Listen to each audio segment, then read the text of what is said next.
Tension देखें,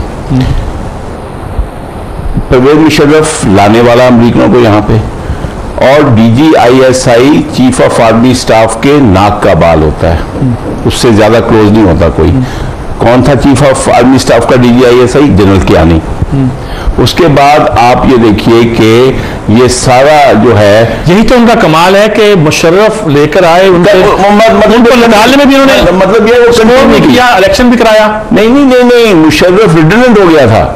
मुशर्रफ को उन्होंने रिडंडेंट कर दिया और अब उन्होंने एक चेहरा दिखाना था कि अब हमने सिविलियन लोगों को डेमोक्रेटिक एक सेटअप किया है, लेकिन असल काम जो था वो तो फौज का ही था। असल में मसला ये देखिए, तो वो उन्होंने देखिए पहले दिन गिलानी साहब ने पूरा फ्रंटियर रीजन कियानी साहब के हवाले कर दिया था। अब चलिए आप मुझे आप बताइए, कम से कम भ्रम रखने के लिए ये करते कि इसको पार्लियामेंट में तो डिस्कस करते अपनी पॉलिसी को, मिलिट्री पॉलिसी को, फॉरेन पॉलिसी को।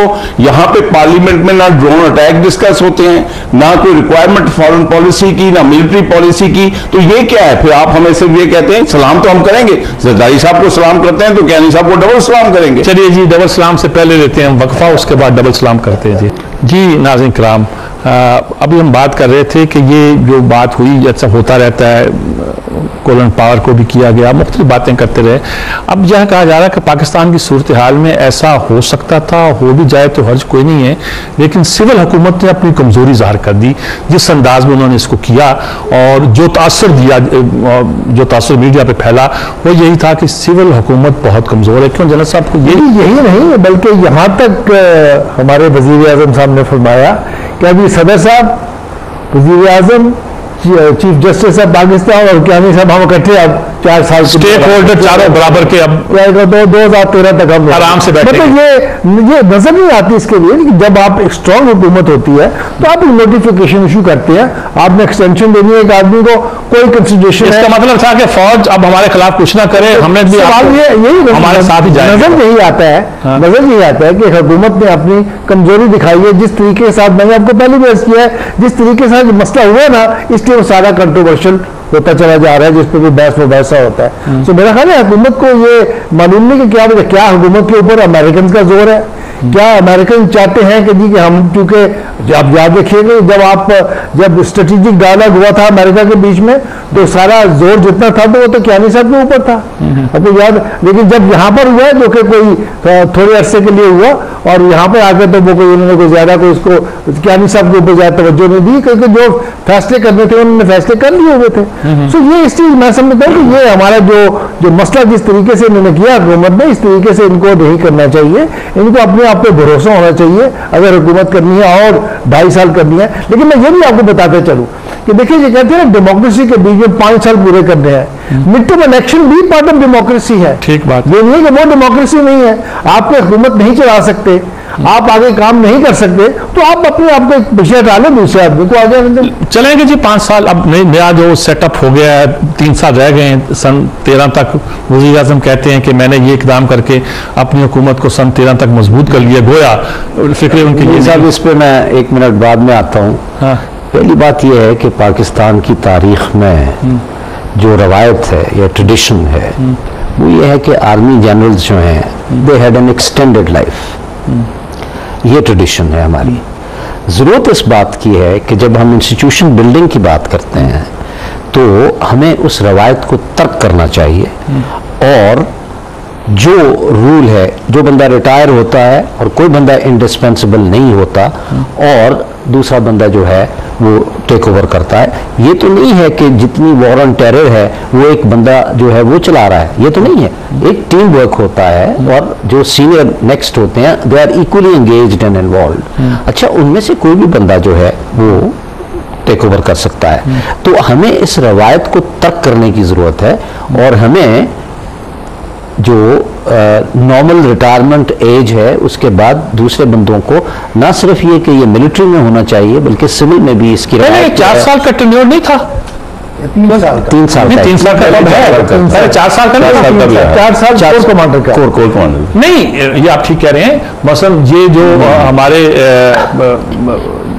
टिक्का खान वगैरह थे, ये 4 साल के टेन्योर चाहिए। 3 साल था मेरे ख्याल में, 4 साल। लेकिन सवाल ये है कि जैसे आप कह रहे हैं कि ये तो पूरी टेन्योर दे दिया उन्होंने। एक्सटेंशन जो होती है वो साल की होती है या ज्यादा ज्यादा 2 साल की होती है, ये तो उन्होंने पूरी टेन्योर दे दी है। अब ये भी रूल्स एंड प्रोसीजर्स के मुताबिक नजर नहीं आती है जनाब। वो तो अब हो गया। अब पाकिस्तान अच्छा, दूसरी सियासत की जो आपने बात की दे आर इन प्लेस, तो जिसका मतलब यह है कि ये हुकूमत जो है वो अपनी टेन्योर पूरी करेगी। तो बनेगा and what's likely to happen, तो पाकिस्तान में प्रेडिक्ट सर्कमस्टेंसेस जो है और एक्स फैक्टर किसी वक्त भी ब्लो कर सकता है। क्यों जनाब, आप क्या कहते हैं? जी देखिए, बात यह है आपको इलेक्शन लड़ने का जल्दी मौका मिलेगा? देखिए, हम जाती तौर पे और पीटीआई के लिए मिड टर्म इलेक्शन सूट नहीं करते, क्योंकि हमारी अपनी जो ऑर्गेनाइजेशन है, हम चाहते हैं कि और टाइम मिले। लेकिन देखिए, इटली में हर जगह इलेक्शन होते हैं, जैसे जनरल साहब ने फरमाया। देखिए, जब जहाज गर्क हो रहा हो तो उस वक्त अगर जो है आपके पास बुरा पायलट है तो बदल दें, बेशतर इसके कि आप उसके साथ नीचे जाएं। देखिए, इसके अलावा देखिए, जनरल कियानी साहब का बहुत वाज़ेह हो गया था जब हिलरी क्लिंटन आई थी, तो उन्होंने, जब आप जैसे माशाल्लाह दानिश्वर सारे एंकर्स उसका इंटरव्यू ले रहे थे हिलरी क्लिंटन साहबा का, आप लेकिन वो थे मोई से दूसरे थे, तो उन्होंने जब बात की कि आपको इस हुकूमत में कॉन्फिडेंस है एंड ऑल्सो डेमोक्रेसी, तो उन्होंने कहा कि वी आर वेरी हैप्पी और ये डेमोक्रेसी है और ये सारी चीज़ें जो है।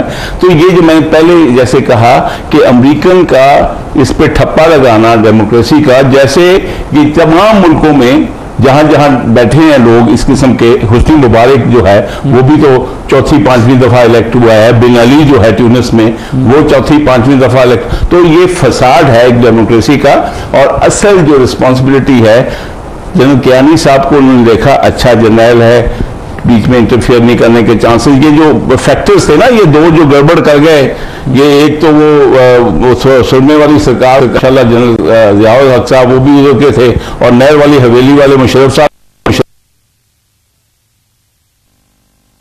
शरीफ आदमी है, इंटरफेयर नहीं करेगा, जमहूरियत को मानने वाला है, पोटवाल का है, जहां पे कभी उन्होंने ऐसी हरकत ही नहीं की है।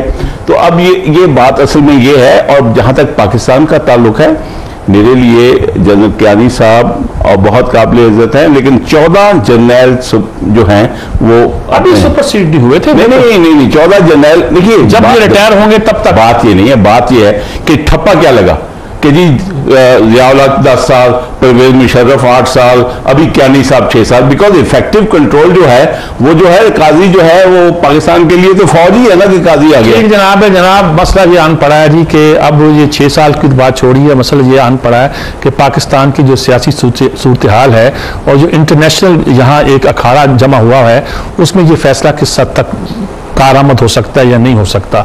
अदारे मजबूत करने की तो लाजमी है कि वक्त के वक्त जो एक तब्दीलियाँ आती हैं वो आती रहें।